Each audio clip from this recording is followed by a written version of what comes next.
अब तीसरा है जिसमें दुनिया के सबसे बड़े व्यक्ति गिर जाते हैं। सबसे तीसरा जो दाव है शैतान का, उससे बहुत कम लोग ही हैं जो बच पाते हैं। तीसरा कौन सा दाव खेल दिया? मुझे दंडवत कर, मैं सारी दुनिया का मुझे दंडवत कर। तुझे क्या चाहिए? मैं दूंगा। तेरी शादी नहीं हो रही, मैं करवाऊंगा। तेरे पास मकान नहीं है, मैं दूंगा। तुझे जो चीज चाहिए मैं दूंगा। आप एक बार आओ तो सही, मुझे झुककर दंडवत करो, एक बार मुझे प्रणाम तो करके देखिए। यही पॉलिसी आज बहुत सारे पादरी उठा रहे हैं। आप एक बार आकर तो देखिए, एक बार अपने पास्टर को छोड़कर मुझे पास्टर करके बोल के तो देखिए, फिर देखो मैं तुम्हारे लिए क्या करता हूं। Hallelujah, hallelujah, hallelujah. मुझे झुककर दंडवत कर, मुझे ईश्वर का दर्जा दे, मैं तुझे सब कुछ दे दूंगा। 10 आज्ञाओं में सबसे पहली आज्ञा क्या है? कितने लोगों को मालूम है? तू मुझे छोड़ किसी दूसरे को ईश्वर करके, ये सबसे पहली आज्ञा है प्रियो। निर्गमन की किताब उसका 20 अध्याय आप निकाल सकते हैं, उसके 3 पद में ये लिखा हुआ है।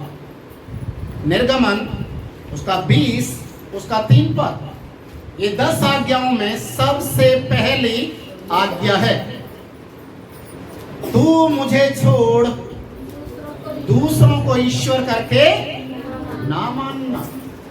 शैतान क्या बोल रहा है? शैतान क्या बोल रहा है यहां पर? तुम मुझे दंडवत कर, मुझे प्रणाम कर। क्यों इस शब्द को बोला? कारण दूसरा कुरिन्थियों उसका 4 अध्याय के 4 पद में लिखा है, क्योंकि वो शैतान इस दुनिया का ईश्वर करके बन बैठा है। लोगों को गुमराह कर रहा है, लोगों को लोभ और लालच दे रहा है। आज बहुत सारी जगह गड़बड़ियां हो रही है, बहुत सारी जगह बहुत कुछ ऐसा हो रहा है जो नहीं होना चाहिए। वचन में लिखा है, इस संसार का ईश्वर उसने लोगों की आंखों को, बुद्धि को बांध दिया है। अगर किसी को मिल गया है 2 कुरिन्थी 4 का 4, आप ऊंचे वाले पढ़ सकते हैं। और उन अविश्वासियों के लिए याद रखें, ये लोग विश्वासी लोग नहीं है, जिनकी आंखों को शैतान बंद करता, उनकी बुद्धि को भ्रष्ट करता है, वो विश्वास में कभी बने नहीं रह सकते। उन अविश्वासियों की और उस अविश्वासियों के लिए जिनकी बुद्धि संसार के ईश्वर ने अंधी कर दी है, ताकि मसीह जो परमेश्वर का प्रतिरूप है उसके तेजों में सुसमाचार का प्रचार उन पर न चमके। देखिए, यीशु मसीह का सुसमाचार क्या है? कि तुम्हारे लिए एक परमेश्वर का पुत्र मसीह कालवरी क्रूस के ऊपर मरा है, तुम्हारे पापों को उठा लिया है, अब तुम आजाद हो चुके हो, अब तुम्हें डरने की जरूरत नहीं है। ये सुसमाचार जो तुम्हारे लिए मरकर तीसरे दिन जी उठा और स्वर्ग में गया, वापस आने वाला है। ये सुसमाचार, वो सुसमाचार, उसका प्रकाश ना चमके इसलिए अंधेरे में रखना चाहता है। शैतान अंधेरे में रखना चाहता है, सत्य को ना जाने। सत्य को जानेंगे तो ये आजाद हो जाएंगे, स्वतंत्र हो जाएंगे, परमेश्वर के वचन का ज्ञान हो जाएगा।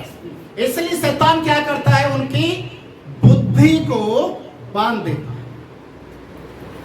Hallelujah, hallelujah. शैतान का तीसरा दाव, तू मुझे झुककर क्या कर? दंडवत कर, मैं तुझे सब दे दूंगा। सब में क्या क्या आ गया? सब कुछ जो इस दुनिया के अंदर एक इंसान की जरूरत होती है वो सब कुछ। और ये सब किसके अधीनता में है? नहीं, शैतान के अधीनता में था पहले। यीशु के कालवरी क्रूस के ऊपर मरने से पहले ये सब शैतान के अधीनता में था, पर अब शैतान के अधीन में नहीं है। अब वो अधिकार किसने ले लिया है? यीशु मसीह ने। Hallelujah, hallelujah. इसलिए परमेश्वर का वचन यहाँ पर हमें इस बात को सिखाता है कि कोई भी व्यक्ति दो स्वामियों को एक साथ में नहीं प्रसन्न कर सकता है। तो शैतान जब तीसरे दाग को चलाया, मुझे दंडवत कर, तो यीशु ने कहा वचन में ये भी लिखा है, ये भी लिखा है, तू अपने प्रभु परमेश्वर को छोड़ किसी और को दंडवत ना कर। हालेलुया।